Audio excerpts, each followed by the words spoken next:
নমস্কাৰ, মই বিজয় কলিতা। ND24 চাই থকাৰ বাবে আপোনাক ধন্যবাদ। সমাগত লোকসভা নিৰ্বাচন আৰু লোকসভা নিৰ্বাচনৰ ইতিমধ্যেই দিন ঘোষণা কৰা হৈছে। তিনিটা পৰ্যায়ত অসমত লোকসভা নিৰ্বাচন অনুষ্ঠিত হ'ব।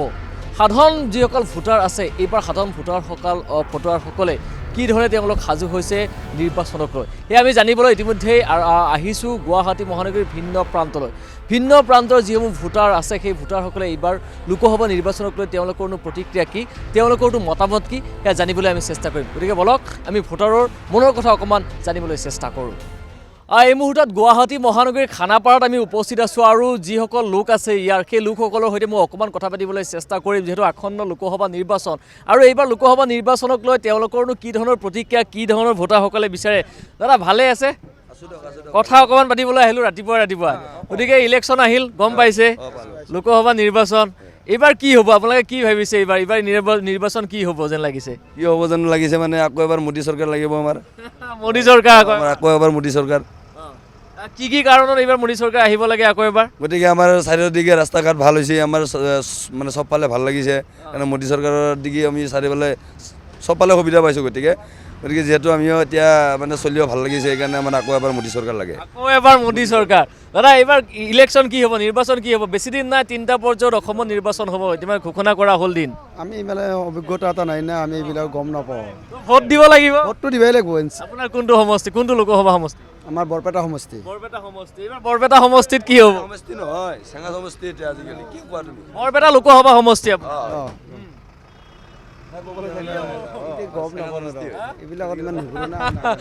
দাদাৰ ওচৰলৈ আহিছোঁ। দাদা বেছি দিন নাই, কি হ'ব এইবাৰ ইলেকশ্যন কি হ'ব, আপোনালোকে কি ভাবিছে? এইবাৰ আমাক মোদী চৰকাৰ লাগে, আকৌ এবাৰ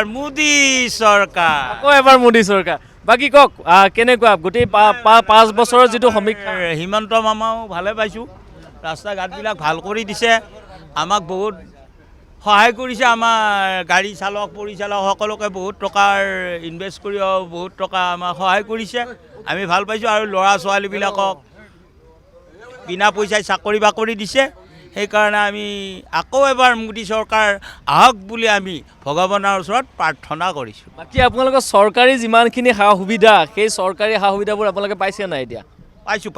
আমি বহুত সুবিধা পাইছোঁ, ঘৰত পাইছে, কিন্তু আমি এতিয়া আমাৰ পৰিচালক বা চালক হিচাপে একো পোৱা নাই, কিন্তু ঘৰত বহুত সুবিধা পাইছে। আমাক আকৌ বিজেপি চৰকাৰ লাগে। ভোট দিবলৈ যাবই নাযায়? কিয় নাযাম ভোট দিব, বাপৰে ভোট দিবলৈ।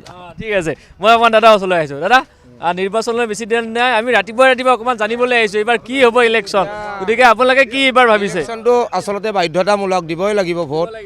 কিন্তু মজলীয়া মানুহখিনি যি বহুত প্ৰব্লেম হৈছে, আচলতে নিম্ন শ্ৰেণীৰ মানুহখিনি ধুনীয়াকৈ চলি আছে আৰু ওপৰৰ মানুহখিনি ধুনীয়াকৈ চলি আছে। এই মধ্য শ্ৰেণীৰ মানুহখিনি তাৰমানে মাছ মাংস ডেইলি খাব লাগে, পইচাৰ অভাৱ।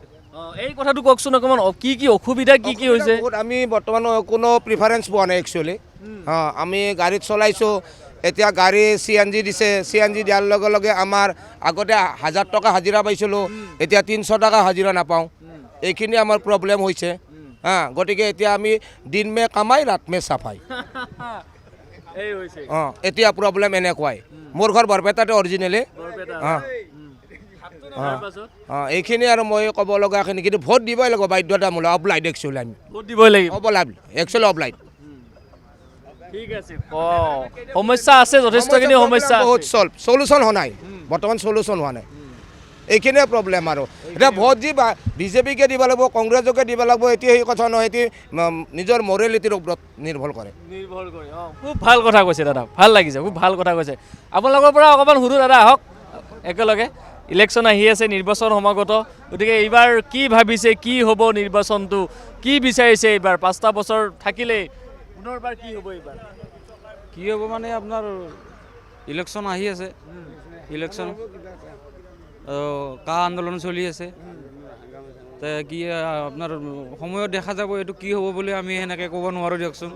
নিৰ্বাচনক লৈ আপোনালোক সাজু হৈছে? আৰু নিৰ্বাচনলৈতো সাজু হ'ব লাগিবই, আৰু চৰকাৰে বাধ্যতামূলক কৰিছে, আমি প্ৰাইভেট চাকৰি কৰা মানুহ সেইকাৰণে আমাৰ এতিয়া এনেকুৱা চলি আছোঁ। আৰু আপুনি কোনটো লোকসভা সমষ্টি? মই আপোনাৰ পলাশবাৰী সমষ্টি। গুৱাহাটী লোকসভা সমষ্টি। গতিকে গুৱাহাটী লোকসভা সমষ্টিত এইবাৰ দুগৰাকী মহিলা প্ৰাৰ্থী এগৰাকী মীৰা বৰঠাকুৰ আৰু এগৰাকী বিজুলী কলিতা মেধি, দুগৰাকী মহিলা প্ৰাৰ্থী। কি হ'ব আপোনালোকে কি ভাবিছে? এগৰাকী কংগ্ৰেছৰ পৰা মনোনীত, এগৰাকী বিজেপিৰ পৰা মনোনীত প্ৰাৰ্থী। কি ভাবিছে এইবাৰ গুৱাহাটী লোকসভা সমষ্টিটোত কি হ'ব? গুৱাহাটী লোক সমষ্টিত আপোনাৰ যিটো দেখিছোঁ পৰিৱেশ, এইটো প্ৰায় কংগ্ৰেছ আহিব বুলি মানে এইবাৰ কংগ্ৰেছ আহিব যেন লাগিছে বা ধাৰণা এটা হৈছে। কিয় ভাবিছে এইবাৰ কংগ্ৰেছ আহিব লাগে? বহুত কিবা কিবি কাৰণ আছে, এনেকৈ ক'ব নোৱাৰিম দিয়কচোন এতিয়া। কাৰণবোৰ কৈ দিব লাগে, তেতিয়া ভাল হয় কথাবোৰ, হয়নে নহয়? দাদা এইবাৰ কি হ'ব নিৰ্বাচন? ভোট দিব লাগিব, কিন্তু ভোট দিব লাগিব। কি হ'ব নিৰ্বাচন এইবাৰ? ভালে হ'ব ভোট। আপুনি কোনটো লোকসভা সমষ্টিৰ? মই ধুবুৰী লোকসভা সমষ্টি। ধুবুৰী লোকসভা সমষ্টি। ধুবুৰী লোকসভা সমষ্টিত এইবাৰ কি হ'ব যেন লাগিছে? বদৰুদ্দিন আজমল নে এইবাৰ ৰকিবুল হুছেইন? ৰকিবুল হুছেইন আহিব নেকি এবাৰ? ৰকিবুল হুছেইন। কিয় লাগিছে এইবাৰ ৰকিবুল হুছেইন আহিব যেন লাগিছে? ভাল পাওঁ ৰকিবুল হুছেইনকো, বদৰুদ্দিন আজমলকো ভাল পাওঁ। দিম আৰু দুটা এটা কাকবা যাই কিনে চাওঁ। এটাক দিব নোৱাৰে, এটাক দিব লাগিব। এতিয়া চাওঁ ৰ'বচোন কোনটোক বা দিওঁ যাই কিনে তাতে পজিশ্যনটো। গতিকে ইলেকশ্যনৰ কাৰণে সাজু হৈ আছে আপোনালোক? সাজু হৈ আছোঁ দিয়ক। ঠিক আছে, খুব সুন্দৰ। আৰু এই ধৰণে এতিয়া আমি খানাপাৰাত আহি সাধাৰণ যিসকল ভোটাৰ আছে সেই ভোটাৰসকলৰ কথা আমি জানিবলৈ চেষ্টা কৰিলোঁ। কি হ'ব এইবাৰ ইলেকশ্যন? কি হ'ব নিৰ্বাচন? কি হ'ব এইবাৰ? নিৰ্বাচন এইবাৰ ভালেই হ'ব। আপোনাৰ কোনটো লোকসভা সমষ্টি?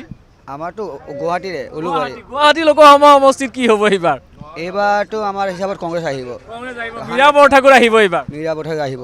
মানে আগৰ যিগৰাকী সাংসদ কুইনজাই কি ধৰণে সাংসদৰ কাম কৰিলে নে কিবা উন্নয়ন কৰিলে নে আপোনালোকে কি ভাবে? একোৱে কৰা নাই। কোনো আমাৰ ঘাই পথৰ গলিখিতে কাম কৰাই নাই। যি কৰিছে ৰাস্তাৰ মাজতে কৰিছে। ৰাস্তাৰ কামটোতো বৰঠাকুৰ মীৰা নহয়। এতিয়া আহিছে বৰ্তমান নিৰ্বাচনলৈ চলিবৰ কাৰণে। বৰ্তমান আমি যিটো দেখা পাইছোঁ গতিকে কংগ্ৰেছ আহিবই আহিব। গতিকে মীৰা বৰঠাকুৰৰ চান্স যথেষ্ট আছে এইবাৰ? আছে, 100% আছে। তেখেত মানে আহিম বুলি অহা নাই, চবৰ সমাজৰ মাজৰ পৰা আহিছে। আহিবই হ'ব এইবাৰ হ'বই। আৰু এয়া আছিলে সাধাৰণ যিসকল ভোটাৰ, সেই ভোটাৰসকলৰ মনৰ কথা। আৰু ৰাতিপুৱাই আমি খানাপাৰাত আহি উপস্থিত হৈছিলোঁ। সাধাৰণ যিসকল ভোটাৰ, সেই ভোটাৰসকলেও নিৰ্বাচনক লৈ কি কয়? আসন্ন লোকসভা নিৰ্বাচন, গতিকে এই নিৰ্বাচনক লৈ সাধাৰণ যিসকল ভোটাৰ আছে তেওঁলোকে কি ধৰণে বিবেচনা কৰিব, তেওঁলোক সাজু হোৱা বুলি ইতিমধ্যে কৈছে। বিভিন্ন সমস্যা থকা বুলিও তেওঁলোকে কৈছে। তেওঁলোকৰ মতামত তেওঁলোকে দিছে। দেখিবলৈ পোৱা যাব নিৰ্বাচনত আচলতে এইবাৰ কোনে শেষ সাক্ষী মাৰিব, কিন্তু ক'ৰবাত নহয় ক'ৰবাত সাধাৰণ ভোটাৰসকলে কৈছে বিভিন্ন সমস্যা তেওঁলোকৰ আছে। গতিকে সেই সমস্যা আৰু সেই ইছ্যুৰ ভিত্তিত তেওঁলোকে এইবাৰ নিৰ্বাচনৰ বাবে সাজু হোৱা বুলি মন্তব্য আগবঢ়াইছে।